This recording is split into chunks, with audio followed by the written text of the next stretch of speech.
Isang mapagpalang pagbati po sa inyong lahat at wini-welcome ko po kayo sa aking paranormal podcast, Walk into the Light by Robert.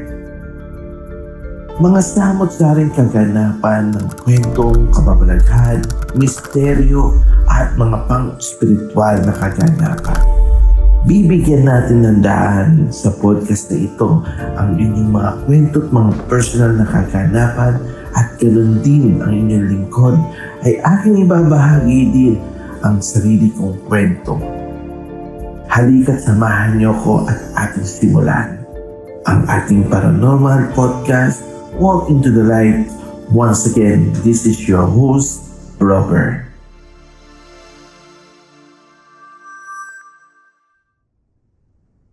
Isang mapagpalang araw mo na ang aking pinaaabot sa inyo lahat ng mga nakikinig at nanonood ng Xbox Center dito. At wini-welcome ko po kayong sa aking first episode, Walk into the Light, a divine healing in wonders and paranormal stories. Ito muli si Robert para maghatid sa inyo ng kanyang mga experience at sa mga nakakilala sa akin at sa mga nag-suggest, nag-advise. Baka naman bro, pwede mo nang gawing podcast yan, kwentuhan na yan. Para may binabalikan kami. Baka naman bro, ipagpatuloy mo na, dire-diretso na, i-post mo na yan. Kaya I decided na gawin ito, na na-inspire po ako sa inyo at yun ang aking pinagpapasalamat. Kasi doon magkanda bulol-bulol ako, o kasi doon magkamali-mali ako sa mga salita at hindi na tayo perfecto bilang tao. Para sa akin, normal yan. Bahagi yan ng mga kwentong tunay. Bahagi yan ng kaganapan o experience ng isang tao nagkukwento. Para sa akin, itong first episode na ito ay inaalay ko o binabahagi ko sa mga nakikinig o nanonood sa akin sa mga oras nito. Sa mga naniniwala, maraming salamat po. Wala na po dapat pang patunayan sa inyo kung gaano ka-legit ang inyong lingkod. Sa mga hindi naniniwala, malaya po kayo makinig o manood o ipagpatuloy niyo po ang inyong mga sinimulang gawain at pagpalain po kayo ng taas. Respeto ang aking ibinabahagi po sa inyong lahat. Kaya nung sabi ko, welcome ko po kayo sa Walk into the Lights, Paranormal Stories, a Divine Wonders and Healing by Robert.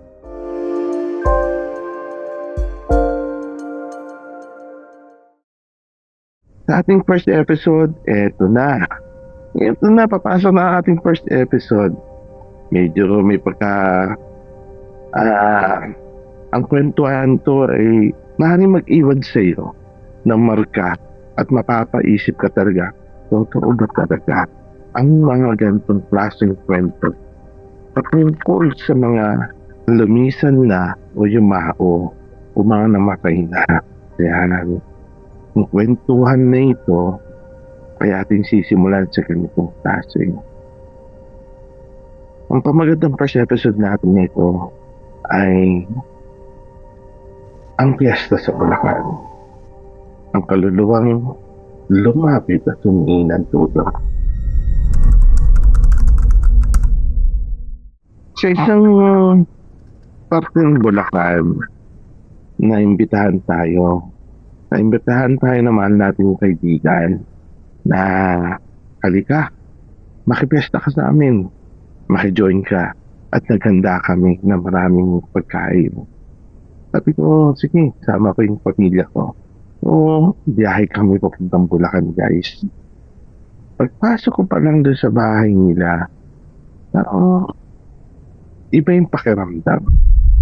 Para bang may nakasunod sa akin na tila bang maghihintay ng tamang pagkakataon para mag-approach o makiusap.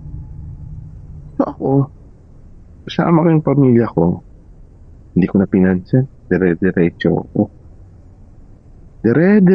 ako dun sa handaan. Siyempre, ang sarap, dami pagkain, guys. Iba't ibang klase. Ganun pala no, sa lugar ng Bulacan. And then, sabi ko, wow, ang daming bisita. Nandiyan yung nagiinuman sila, nagbibideo okay. Ang mga bata, nagkakasiyahan, no? And then yung mga, siyempre, may mga oldies din, no? Siyempre, bigay pugay tayo sa mga matutundang nandoon. Kahit hindi natin kamag-anakan na kumaga, bigay pugay, bigay ika na. Nagmano ako, pinamano ko yung mga anak ko. Ito yung asawa ko. Then eto na, yung nanay ng aking kaibigan, at sa akin, Ber, diretso na, kain na.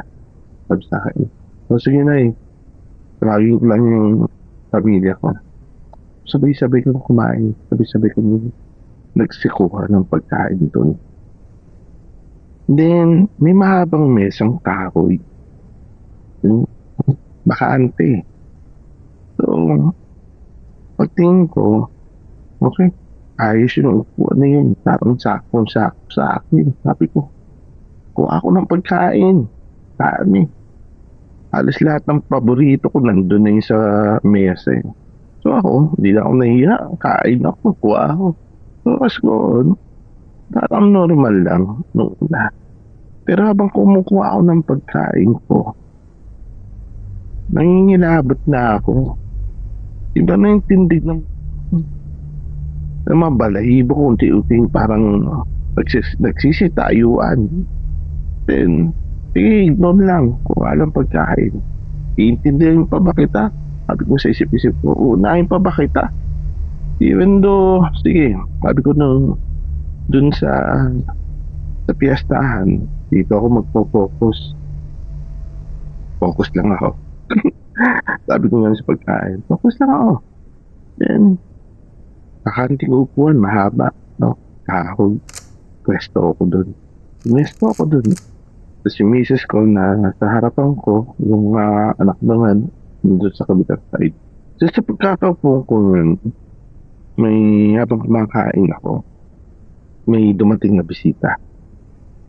Kapitbahay din nila nung nag-anyaya sa akin. So ako, sige lang, ngiti-ngiti na habang kumakain.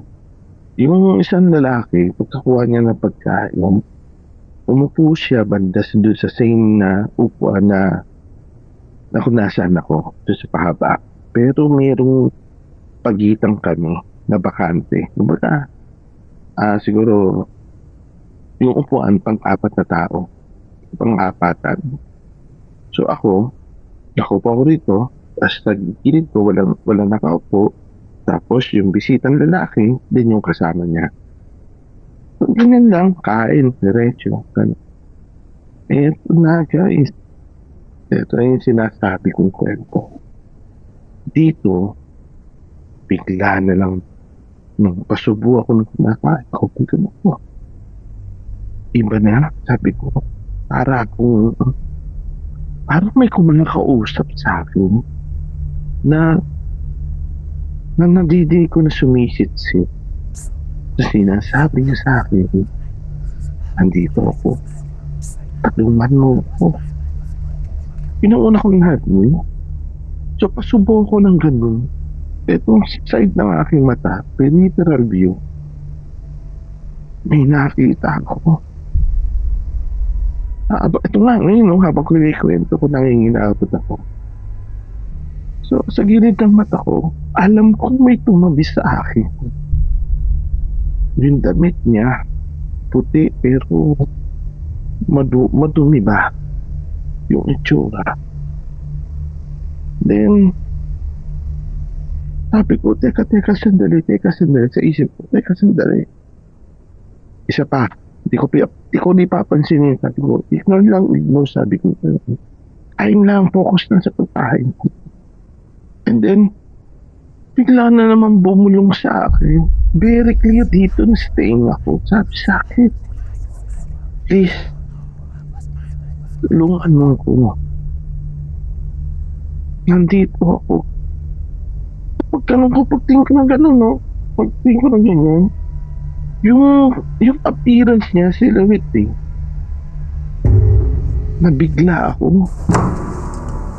Parang napalandag ako dun sa harapan ko. Nataka yung mga bisita. Sabi nung nag-anyaya sa akin, dahil alam niya mayroon akong gift. Sabi niya gano'n, Ter, Ano nangyari? Napatingin lang ako, namumutla ako. Sabi ko gano'n, sigurado ka? Sabi ko, yun ang tanong ko agad sa akin. Gusto mong malaman? Kasi pati yung bisita nandun, nabiglaan na rin. Kasi magkakatabi kami, kasi yung space sa pagitan namin, ako tapos yung bisita, yung sa gitna nun, dun siya umupo, mismong gilid ko. Then tinuturo niya ngayon, yung lalaking kasunod, yung bisita. At sabi niya sa akin, natitulog ko, naalala ko siya. Pinsang ko siya. Maganon sa akin, tulungan mo ako. Tulungan mo ako. Sabi niya gano'n. At tinanong nga ako ng kaibigan ko, na ano nangyari. Sabi, sigurado kung gusto mo malaman sa harap ng bisita. Sabi ko, sige na ba yan? Kwento mo na, ano ba yan? Sabi gano'n. Nanginginabot din kami, nagtataka kami. So nagsimula ako, ito na yung simula ng kwento ko, guys. Sabi ko, kuya, huwag kang mabibigla. Habang kumakain tayong parehas, yung bakanting upuan na yan, sabi ko, sa gitna natin, may babae na yung buhok lagpas balikat na nakatingin sa ating dalawa. Sabi ko, pero tinutupo ka niya. Kalala mo raw siya at nahingi siya ng tulong. Gusto niyang makausap yung mga kapatid niya at yung nanay niya. So ako, diretso yung kwento ko. Ikaw, kuya, relax ka lang. Yung bisitang isa, parang hindi na rin siya maapakaling. Siguro may alam talaga siya sa istorya ng babae. Kung anong nadidinig ko, kung anong nakikita ko habang nagkukwento, pinapaliwanag ko sa mga nandoon. Naniisa ko ano yung nakabalot dun sa misteryo na ibinabahagi ng kaluluwa. Then, sa vision ko, picture, para ba ako nanonood sa lumang television or projector na parang sunod-sunod. Ako inahabol ko yung mga symbols and mga pictures pati name. Hanggang sabi ko, kuya, may babaeng namatay na malapit sa'yo. At hindi maganda ang pagkakamatay ng babae dahil siya mismo ang may gawa. Napatayo niya yung lalaki. And napatingin doon sa kapwa mga nandun na bisita. Kung tasalin, biglang dumating yung kapatid na kasama pala nila. And then sabi ko, magpinsan pala sila. Tinuturo nung soul yung isang babae, which is yung kapatid natin. So nagpatuloy ako sa kwento ko. Sabi ko, kuya, isa, dalawa, 2, 4, 5, ganun, pang-5 bahay. Sabi ko sa kanya. Doon nangyari yung kung saan niya ginawa na para tapusin yung buhay niya. Nagulat sila. Papapailing silang gano'n. Kuya, may iniwan tong sulat na nagbibilin. Nagbibilin siya at patungkol to sa mga pinain niya. At yung mga ibinibilin niya ay patungkol din sa mga anak niya na 2 na nakikiusap kung pwede siya pagsamahin niyo. Kasi as far as I know, habang nagkakwento ako, nagpapatunay naman yung kapatid nandun sa pilit. Tapos pati yung pangalan somehow sounds like nabanggit ko rin. Then, pati yung petsa kung kailan nangyari. And then yung tungkol dun sa anak na ibinibilin ng soul, totoo pala. Yung panganay nasa kanila, yung bunso nandun sa parte ng lalaki. Ito ang kaso. Ito yung parte ng kwento kung bakit magkahiwalay. Nawala o kinitil niya yung buhay niya dahil napuno ng parang na-depressed, sobrang lungkot, hindi sila nagkaroon ng magandang pag-uusap ng mag-asawa hanggang sa nauwi sa ganung bagay. Kung nauwi sa pag-selos o kung ano pa man. Then, lahat ng sinasabi ko, sinasang-ayunan ng lalaki na pinsan niya. Pati kung paano ginawa yung pangyayari doon sa babae. And then, sabi nung soul, pwede ko bang makausap ang nanay ko? Yun ang pagkakadinig ko. Then, ang pinakamalupit, yung pinaka-solid na nangyari sa akin doon, yung mismo soul, pumarap pa sa harapan ko. Ito yung mukha, ganyan, one step away. Habang yung kapatid nandito sa bandang kaliwa, kasama yung pinsan na nakaupo. Tapos, they decided na, sige, puntahan natin si nanay. Yan. Sabihan namin, sunduin na, sabi ng kapatid. Bumalik yung kapatid na malungkot. And then, hindi kasama yung nanay. Kasi ang katwiran, baka hindi niya kayanin. Baka magulgul lang siya ng magulgul. Pero, meron kong nalaman kung bakit ayaw niya humarap sa akin. Nagkwento yung kapatid na nakapagsalita yung magulang na parang sinumpa niya yung asawa nung anak niya dahil gawa nga sa samaan ng loob. So, samaan ng loob na siya mismo, yung kaluluwa, siya mismo tumapos ng buhay mo. Iniwan niya yung sugat. At binigay yung rason dahil lang din sa hindi pagkakaunawaan patungkol sa selosan o ano pa man at nauwi doon sa hiwalayan. Ang system, yung magulang, bumigkas pala na isang sumpa habang nakaburong. Na ang sumpa, masiraan ng bait yung lalaki. Kaya pala sinasabi ko rin that time, sabi ko ba't nagkaganon? Parang wala sa pag-iisip ng lalaki ang nararamdaman ko. Hindi pala ako nagkamali. Sabi ko ganun. Pati dun sa dalawang bata na magkahiwalay niya, pinapakiusap na sana pagsamahin sa isang bahay. Si kawawa nga at walang nag-aadala dun sa isa. Pinapakiusap na namin. Alam mo guys, eto yung mga bili ng ganyan, nakakadurog talaga ng puso ko minsan. I-realize, bakit kamo? Ang kamo sa kabilang buhay, nandun pa rin yung salitang magulang. Nandun pa rin yung pagmamahal sa anak. Alam niyo, ako parang ginagamit ba ako nito sa ganito sistema para magbigay ng closure. Sabi ko, Lloyd, ano ba ito? Sabi ko, parte pa talaga ng gift ko sa akin. Sabi ko niya sa kanya. Habang nagkukuntuhan doon. Kasi tinatanong ko yung sarili ko eh. Tinitignan ko yung kung saan posisyon ako na dapat magsimula o dapat kung saan ito lang, dapat ito lang. Ano yung boundary ko? Tinitignan ko rin.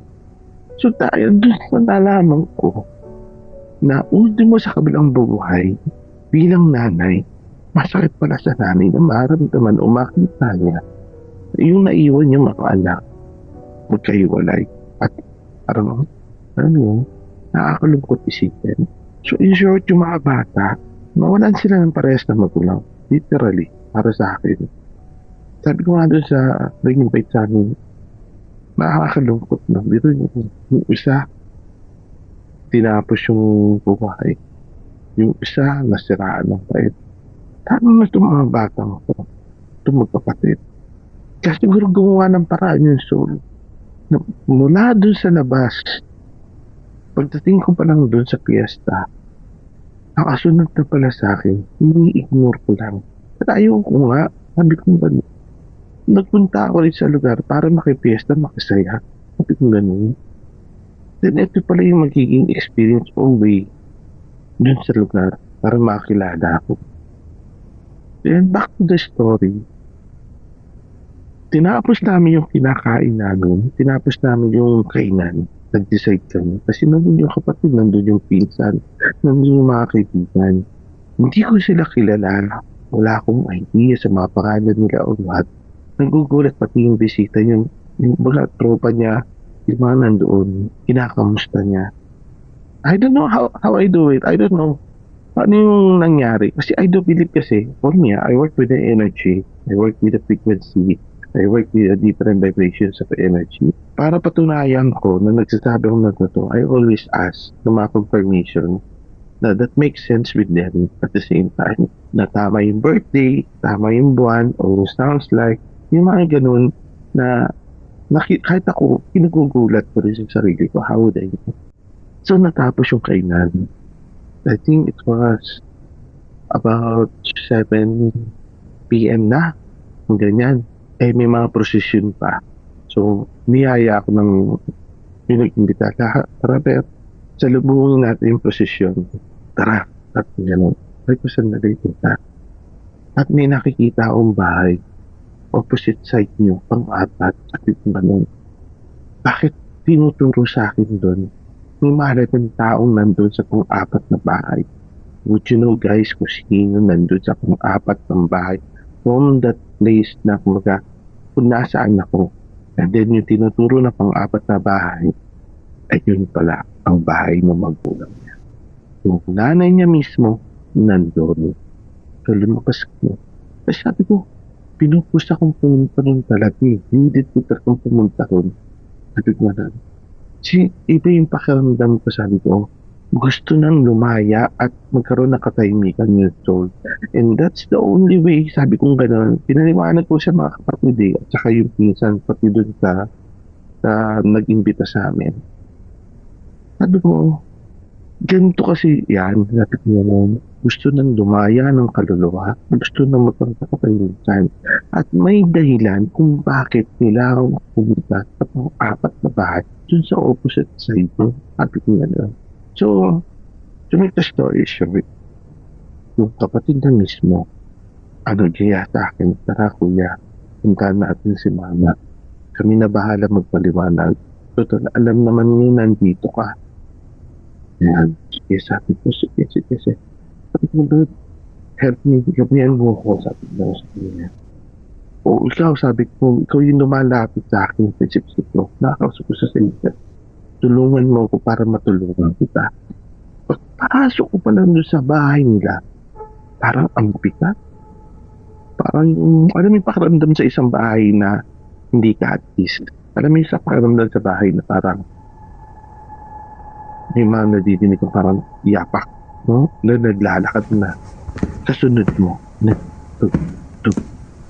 Parang ganun yung pakiramdam ko na dinig ko. Napapunta ako sa bahay nila, kasama ko siya. Yung kaluluwa. Sabi ko, sige lang. Lakad lang. Para ako, hindi ako nata-challenge eh. May kabugok sa dibdib kasi even though tanggap ko na yung paningkip ko noon pa. At sanay na rin ako at the same time. Pero ito parang solid eh.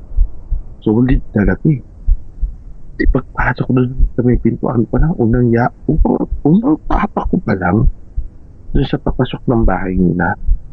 Alam niyo guys kung sino sumalubong sa akin. Siya na naman.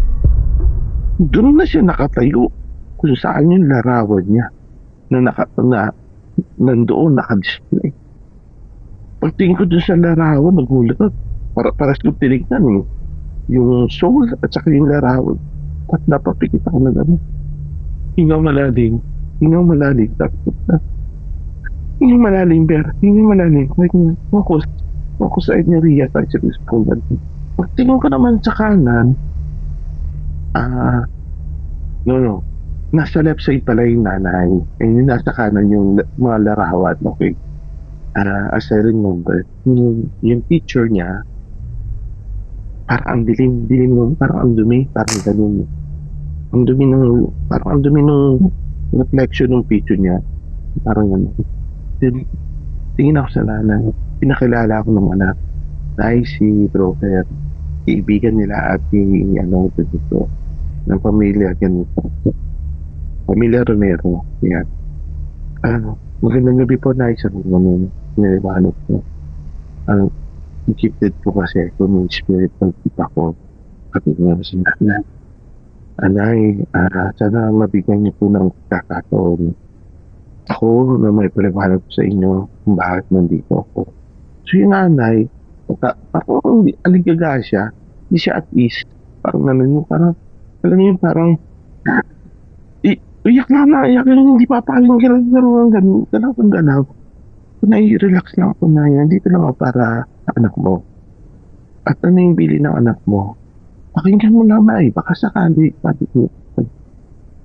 Parang dun sa soul, sino anak mo nandun sa madilim na parte? Sabi ko gano'n.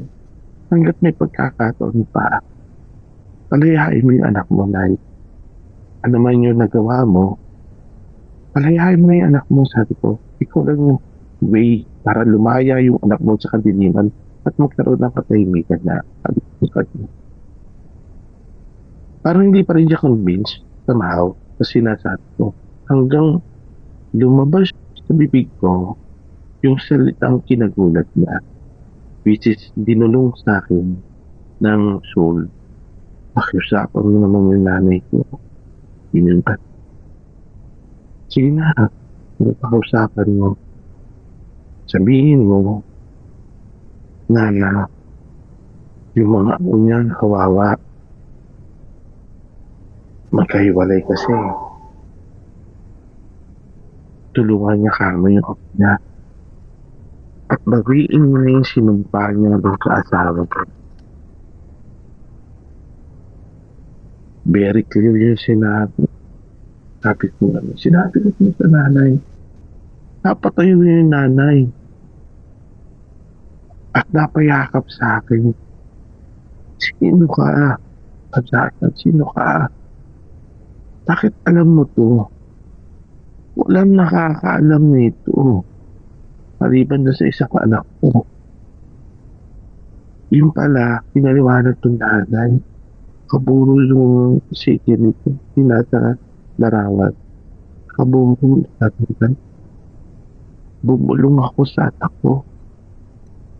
At sinumpa ko yung asawa niya na masiraan at takasan ng bait.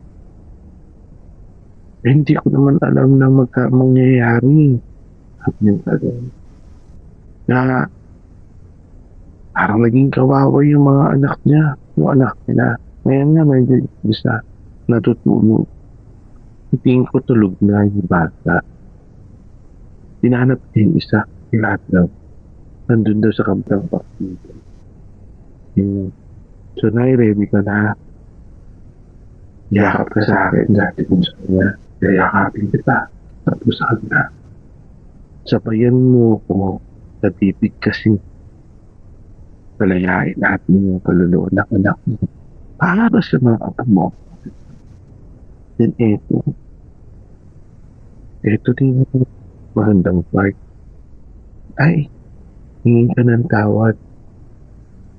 So yung nanay, mahagol ko sa paghingi ng tawad sa itaas, dun sa anak. As I remember, sabi niya, patuwarin mo na ako. Sinumpa ko yung asawa mo at masiraan ng pet. Tinatawad na rin kita na sa ginawa mo. Mas naiintindihan ko na yung mga sinulat mong dahilan. Sabi niya gano'n. Sige na sabi ko gano'n. Ito banggitin mo nga sa pangalan mo ito. Pinalalaya mo na yung at hinihingi mo ng tawad ang lahat. Ulitin mo yung sinabi ko na sabi ko. So inulit ng magulang. At guys, even siya naramdaman niya. At nung pagtalikod ko, nandun sa likuran ng litrato nung namatay niya. Yung anak niya. May malaking picture. Napatingin ako ganun. Naramdaman ko kasi guys. Yung kaluluwa ng anak niya, nakalabas dun sa dilim. Nakita yung tunnel. Dun sa tunnel, may liwanag. O sige, lakad ka pa. Punta mo yung puting liwanag. Sabi ko niya. Nandyan si ina. Sabi ko. So, ginawa nung soul. Pagdating na dun sa dulo, sa may liwanag, at sumalubong sa kanya, ang mahal na inang Birhen, na napayakap din yung nanay sa akin. Sinakapikit siya. Yung pala, parang na-vision niya daw. Pinikwento niya. Na-vision niya daw yung anak niya, nakita niya, na nakangitik na. Kaya yung picture sa likuran ko, biglang parang nagliwanag. Tapos yung mukha nung nandoon, nakangiti na. Alam mo yung, parang may kakaiba. Diyos ko lang, sabi ko, salamat sa tulong mo. Sabi ko sa phone, sabi ko salamat at pinakita niya po yung panalangin ko nung nanay.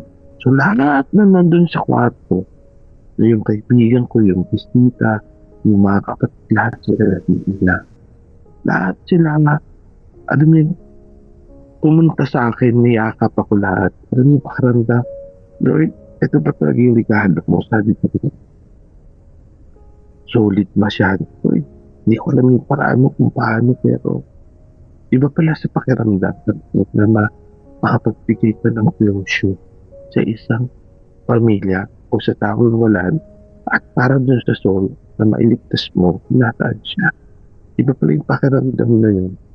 Parang, ito, salamat sa pagpili mo, salamat sa binahagi ko sa alam mo, since noon at yung mga kaibigan ko nandun na sila mismo na witness nila na nagkanda iyak-iyak sila, sabay-sabay yung bumalik yung uwi doon sa bahay na nakikita na hindi matapos-tapos yung pagkuha namin pupunta.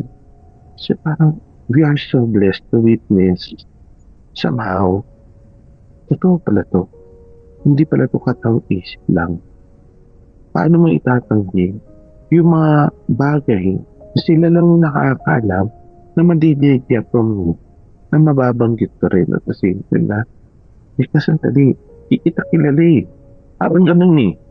Pero hindi rin kita kilala at the same time. Pero bakit alam mo? Sabi ko na lang, this is a part of supernatural, diba? It's a part of something else na unexplainable. When ganun ang way ni God eh. And yun ang way ng spiritual. With the record, ito na yun. Sabi ko nga simula na to, sabi ko, sa pagiging medium, sa pagiging ang pagkakaroon ng ganitong gift. Sabi ko na lang. Kasi that is my first experience with the soul na nakipag-usap sa mahaw na solid talaga. Hindi kagaya ng iba na dadaan lang, na side lang, walang paki, walang usap, walang ganun. Yun yung pinaka-recorded para sa akin na parang nagkaroon ng parang marka na nag-iwan sa akin. Na-realize ko, ay, this is something else. It is a gift. It's not a curse. Parang ganun. Hindi ito isang tumpa. Nakita ko yung kabutihan na nagawa ko sa kapwa ko at the same time sa phone. Kaya, ayan, yun ang isang kwento na lagi kong ibinabahagi patungkol dyan.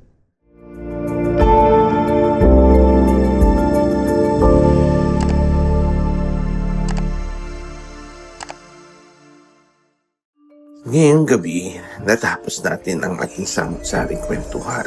Kwentuhan na naghatid sa inyo ng kaba, takot at pagkamangha. Higit sa lahat, napuno tayo ng pag-asa na minsan din sa buhay natin darating ang ganitong klaseng pagkakataon na matututo tayo sa aral ng buhay. At dito nagtatapos ang ating unang episode. Kasabay nito, taus-puso akong nagpapasalamat sa lahat ng tumangkilik at nakinig sa mga oras nito. Ang mga kwentong ating tinalakay ay hindi lamang mga basta kwento lamang. Sila ay mga bahagi ng ating paglalakbay patungo sa panibagong pag-asa at pagdilinaw ng mga pangyayari sa ating buhay. Mga pinto patungo sa mas malalim na pag-unawa sa ating karanasan at pananampalataya. Nais ko sana ipaalala sa lahat kung nagustuhan niyo po ang unang episode na ito, Paki-follow, like, and subscribe na rin po at i-share nyo po ang ating YouTube channel na Brobert TV. Ganon din po sana ang ating Facebook page. Dito makikita nyo ang mga updates, live session at iba pang espesyal na nilalaman na tiyak na magbibigay ng inspirasyon sa inyo o kaya naman mapupulutan yung mga aral. Ang inyong suporta ay taos puso kong pinapasalamatan. Kasabay nito nais ko rin po sanang banggitin ang mga behind the scene na tumulong na tao.